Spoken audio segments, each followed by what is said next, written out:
Pero quiero ir a mi editorial. 209 años, solo eso.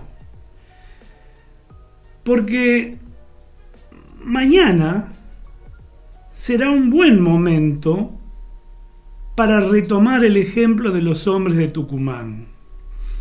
Solo eso. Y solo eso bastaría. A partir de los conceptos de Estado y de nación, recorramos la historia de nuestra patria desde su nacimiento hace poco más de 2 siglos. Buscar en el pasado la guía y el estímulo para la acción presente en realidad no es un buen consejo para revisar la historia. Pero hacerlo ayuda bastante al ciudadano que todos llevamos en definitiva dentro nuestro.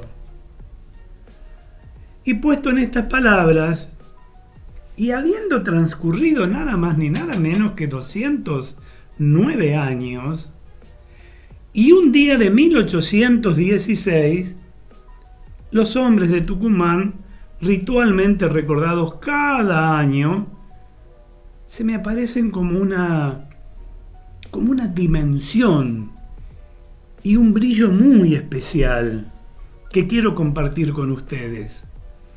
En 1816, un conjunto de letrados y clérigos, hombres tranquilos, moderados, tomaron una decisión audaz, arriesgada también en lo político y en lo personal: lanzar a la vida independiente un Estado y una nación.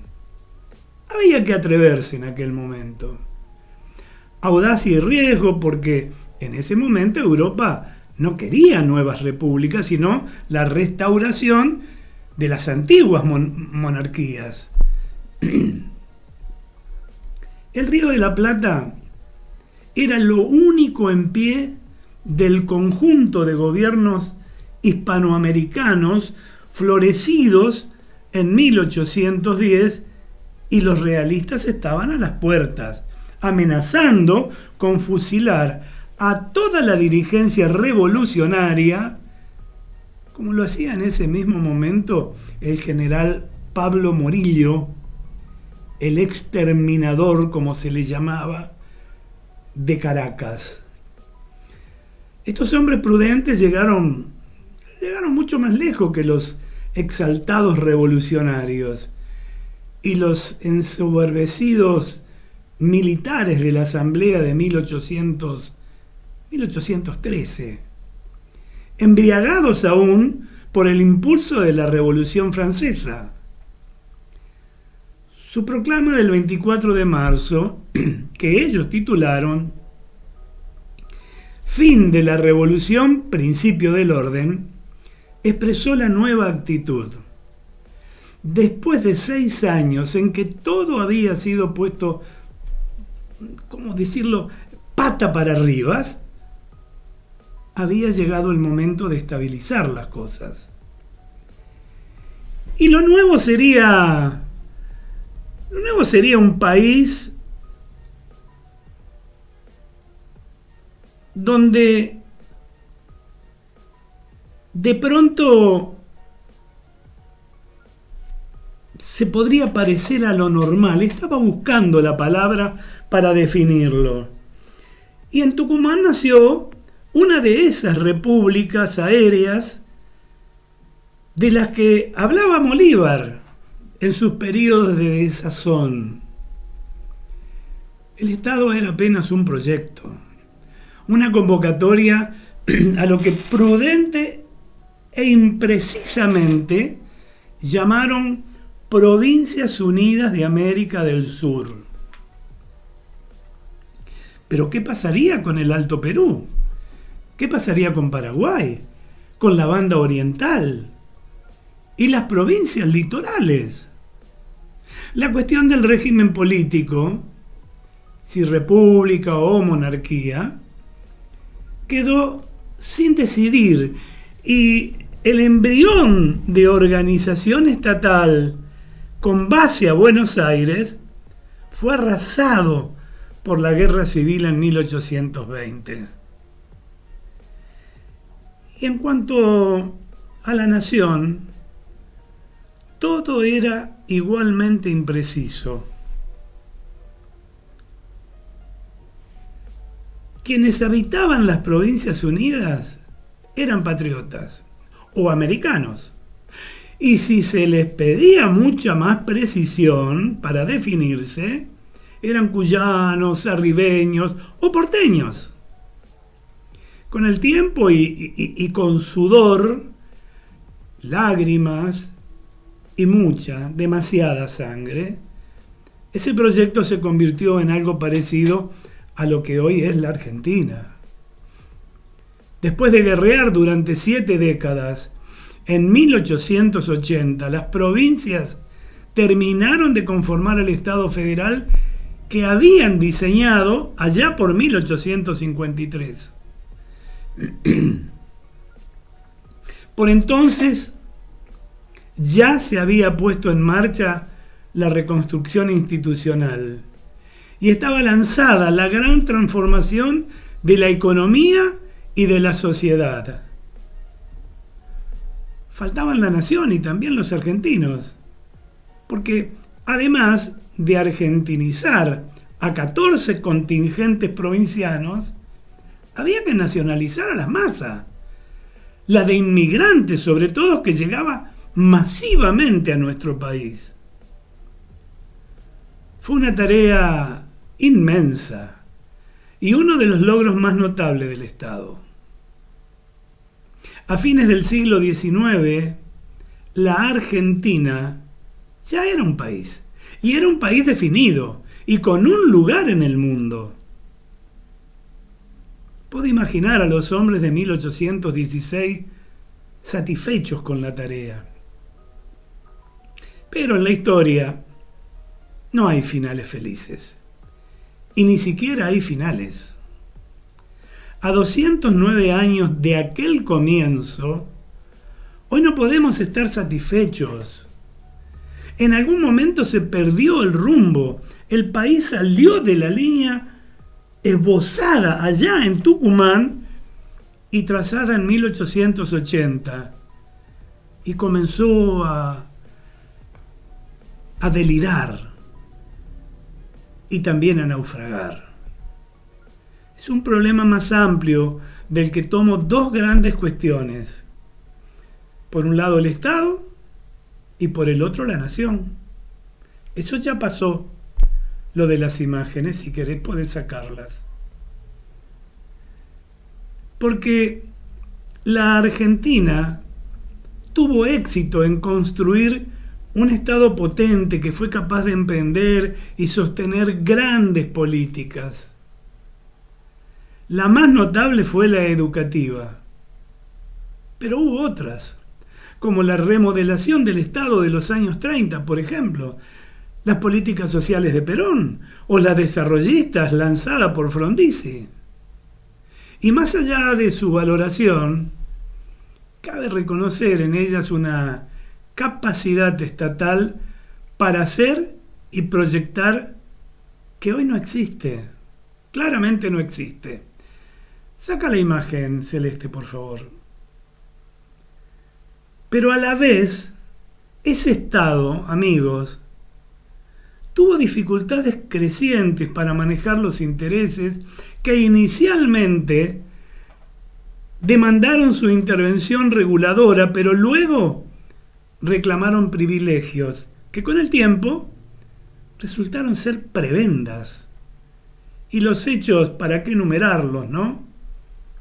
Todos ustedes los conocen. A la larga, afectaron las capacidades estatales, porque los distintos grupos fueron colonizando ministerios y agencias y convirtieron al Estado en el campo de batalla donde se dirimía el destino del maná estatal.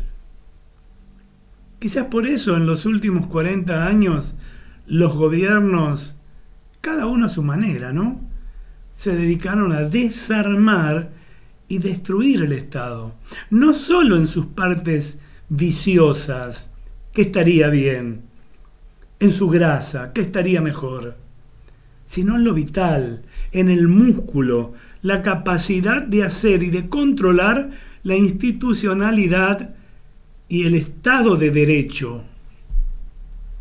Hoy precisamente el Poder Ejecutivo, con la firma del presidente y algunos ministros, oficializó, se publicó en el boletín oficial, la disolución y transformación de nada más ni nada menos que 21 organismos públicos para reducir el déficit, lo que vamos a comentar en todo caso en el segundo bloque porque merece un párrafo aparte. Pero también hubo un desvío con nuestra nacionalidad en los últimos tiempos. Los hombres de 1853 pensaron en una nación liberal, basada en el contrato político y dispuesta a recibir a todos los hombres de buena voluntad sin distinciones, y lo plasmaron en la Constitución.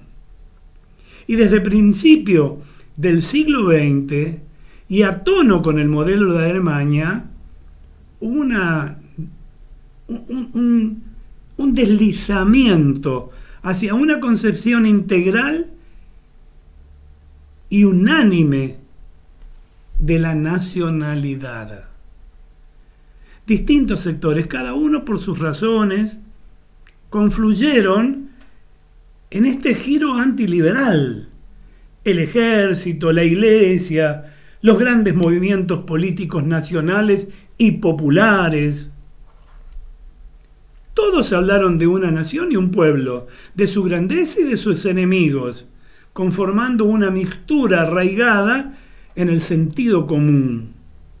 Y sobre ella se conformó una vida política facciosa y un ideal de país cerrado. Los efectos de estos dos desvíos hoy lo tenemos a la vista, claramente. En 1816 no había Estado ni nación. 209 años después, los desvíos condujeron a un Estado destrozado, cuyos despojos son exhibidos cotidianamente por la prensa, y a una nación enferma de unanimidad facciosa. Hoy tenemos que reconstruir el Estado, no eludirlo, superando conflictos que son dignos de la época de la organización.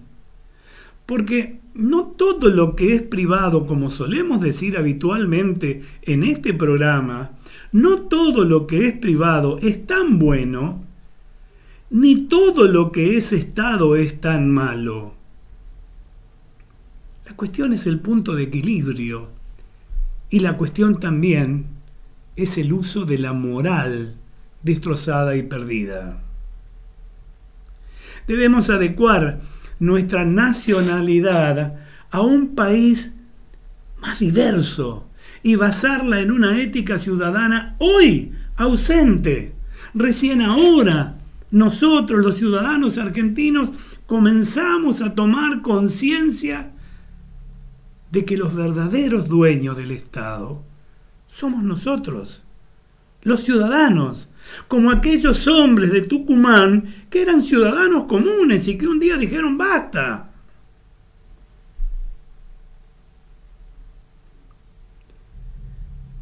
No sé si los hombres de Tucumán eran tan conscientes como nosotros de la inmensidad de la tarea y de todos los conflictos que nos esperan. Podemos pensar, sí, estimularnos con su ejemplo y no vacilar en la tarea de transformar lo que hoy bien podría calificarse de república aérea en un país normal. Solo eso.